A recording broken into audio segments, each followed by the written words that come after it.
পুরো মাস জুড়ে যেখানে মেলা চলছিল সেখানে আমি সময় পেলাম শেষ দিনেই মেলায় যাওয়ার আর মেলা দেখার। তাই একেবারে রাতে বাহির থেকে খেয়েই ননদের বাসায় থেকে গেলাম। সারা রাত অনেক মজা করলাম, না ঘুমিয়ে ব্রেকফাস্ট করতে গেলাম আর বাসায় আসার সময় অনেক বাজারও করে আনলাম।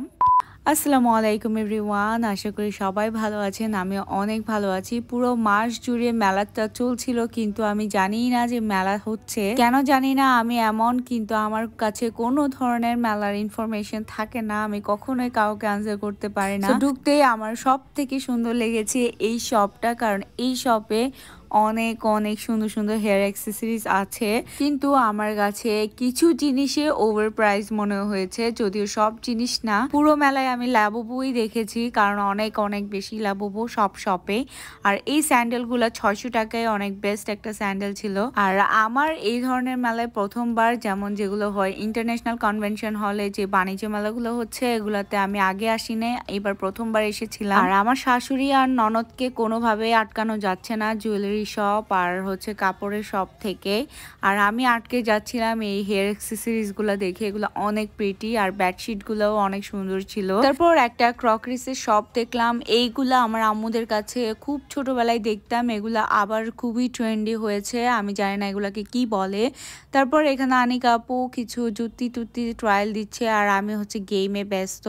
আমি এই গেমটা কখনোই পারি না, ছোটবেলা থেকেই পারি না, তাই রাগ করে রেখে দিলাম। তারপর আমি ফার্স্ট টাইম এখানে নখের মেহেদি বলে কিছু আছে এটা দেখলাম, কারণ আমি জানতাম না। আমি যে মেহেদি হাতে পরি সেটাই নখে পড়তাম। আর এখানে চুড়ি তো কি বলবো, পুরা রাজ্য এখানে যারা এই ধরনের চুড়ি পছন্দ করো তাদের জন্য এটা হ্যাভেন মনে হবে, কারণ এখানে সব ধরনের ডিজাইন অ্যাভেলেবেল ছিল। তো নিচে কিছু শপ ছিল যেগুলো খুবই চিপ প্রাইসের। এনিওয়েজ আমরা টুকটাক কিছু রিংটিং নিয়ে আমরা একটা সুপার শপ থেকে জুস নিয়ে চলে আসছিলাম। দেন আমরা রাতে বের হয়েছি আর আমাদের সাথে জয়েন হয়েছে শিমলা, রাফিয়া অ্যান্ড সীমা, কারণ আমাদের আজকে স্লিপ ওভারের প্ল্যান আছে আনিকা আপুর বাসায়, যদিও সেটা আনিকা আপু জোর করে রেখে দিয়েছে। তারপর আমরা রেস্টুরেন্ট চুজ করলাম তাওয়ালো, কারণ এটা খুবই রিসেন্ট ওপেন হয়েছে, কিন্তু ভেতরের এনভায়রনমেন্ট খুব একটা ফ্রেন্ডলি ছিল না, কারণ ওখানে এসি ছিল না। সো এসি ছাড়া কোনো রেস্টুরেন্ট আমাদের ফ্রেন্ড হতে পারে না। আর এই সিজনে তো একদমই না, কারণ যে পরিমাণ গরম পড়েছে আসলে মনে হচ্ছে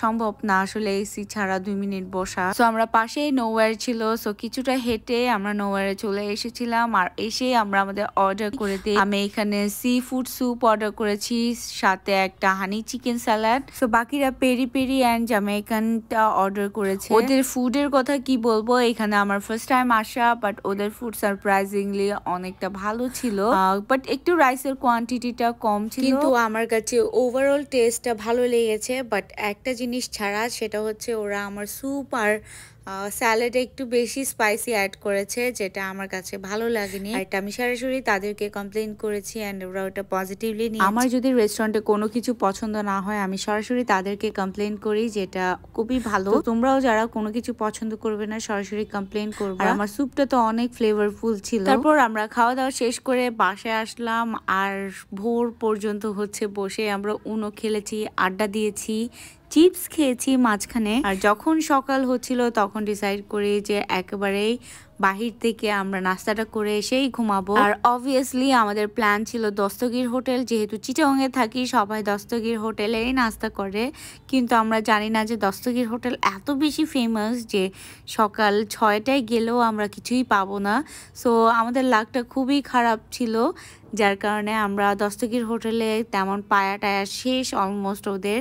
সো ওখানে আমরা বাদ দিয়ে আমরা আবার হাঁটা শুরু করলাম সিকদার হোটেলে যাব। ওই সময়টা আস্তে আস্তে সবাই ব্যবসা বাণিজ্য ওপেন করছে, কেউ কেউ মাল আনছে, জিনিসটা দেখতে আসলে খুব সুন্দর। অ্যান্ড আমরা হাঁটতে হাঁটতে পৌঁছে গিয়েছি গ্র্যান্ড সিকদারে। সিকদার হোটেলে এসে আমরা একটা আলাদা স্পেস পাই, যেখানে হচ্ছে ফ্যামিলি নিয়ে বসা যায়, আর এসি ছিল ভেতরে। তো খুবই আরামদায়ক একটা কোজি ভাইব ছিল এখানে। অ্যান্ড আমরা মজা করে হচ্ছে চিকেন স্যুপ আর হচ্ছে নান দিয়ে খেয়েছি। অ্যান্ড খাওয়া দাওয়া করে এত বেশি ঘুম আসে যে রাস্তায় দাঁড়ানো যাচ্ছে না। তারপর আমরা অর্ধেক হাঁটা শুরু করলাম আর দেখি যে জামাল খান এরিয়াটাতে বাজার বসছে আস্তে আস্তে। আমি অনেকগুলো পিকচার ক্যাপচার করেছি অ্যান্ড আপলোডও করেছিলাম। অ্যান্ড আন্টি কিছু বাজার টাজার করতেই বৃষ্টি চলে আসলো অ্যান্ড তাড়াহুড়ো করে বাসায় গেলাম। বাসায় এসে এক ঘুমে আমাদের 2টা বেজে গেল। সো 2টার দিকে আমরা ঘুম থেকে উঠেছি সবাই, উঠে আমরা লাঞ্চ করে নিয়েছি। অ্যান্ড আজকে যেহেতু বিসর্জন দিবে, সো বেলকনিতে দাঁড়িয়ে দেখছিলাম যে ট্রাকে করে করে মূর্তি নিয়ে যাওয়া হচ্ছে বিসর্জনের জন্য।